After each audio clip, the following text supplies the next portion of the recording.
recently had a fellow come out from Toronto, and he wanted to get a job in the oil field really bad. And he actually came out on a Monday afternoon, arrived in Red Deer around 2:30.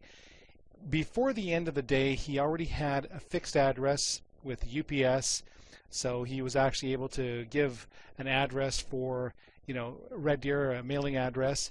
He had a place to stay already. He got his license converted over from Ontario to Alberta. He had his health care changed over from Ontario healthcare to Alberta healthcare.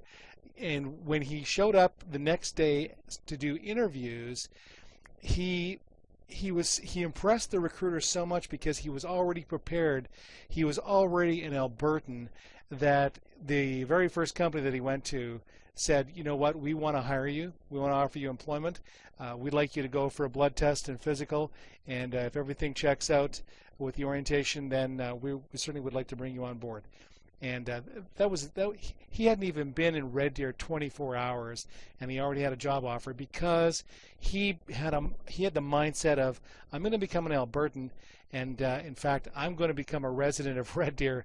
I want a job. I want them to know that I'm serious. I'm here to stay, and I'm not going to go anywhere until I get a job. So they were so impressed they hired him straight away.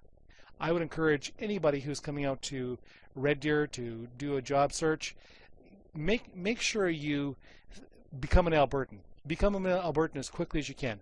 Have a checklist of the things you got to get done, and if you can do a lot of these things before you even arrive in the city, do them. I guess another question I'd probably want to ask you. This is probably for people who are going to be listening and watching and going on to my website and seeing this. Are we the real deal or what? Yeah, I would definitely say that the investment to pay for the course and get the certification is something that you need. And I mean, there's different options you could do, but would cost you more money.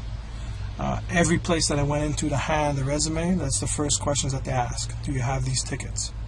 And if you don't have them, they're not even interested in looking at you. Whatever you do not click on the link in the description. I'm kidding. Go ahead and click it. Click it. Click it.